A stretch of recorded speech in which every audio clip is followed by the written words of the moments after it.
Kasi ang brand natin ng superstition is when you don't understand anything, right?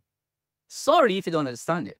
And if you don't like to shorten your purgatory time so you can hurry up and be with God, it's also fine to suffer. Yeah, alam mo bakit? Being Catholic is being great at suffering. Kung hindi niyo pa nagigets yun, sorry. Pero yun. Being great, he was a great example of somebody who suffered well, suffered really good. If you believe in Jesus and when he says carry the cross, and then after he says carry the cross, he says the end of the cross is my death. Pero, wow, grabe. So bawat kasal pala will end in my death. Yeah, death of your pride. Humility kasi ang bawat kasal. But what if hindi ka kasal? It will end in something like this, something really bad.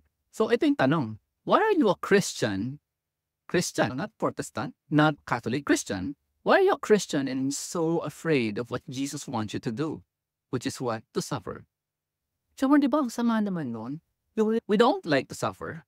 But God's love kasi is a sacrificial love. Do you want God's love to be pleasure-seeking lang? Like everybody else in this world? We all have pleasure, right? Or do you like somebody who will love you na sacrificial yung pag-ibig niya? Sabihin mo mabuti. Anong klaseng magulang gusto mo? Pleasure seeker o yung sacrificial na magulang? Mayaman o mahirap? What kind of parent do you want? Hipin mo mabuti. And I mean, sorry talaga, no, a lot of people do not think about this, including me.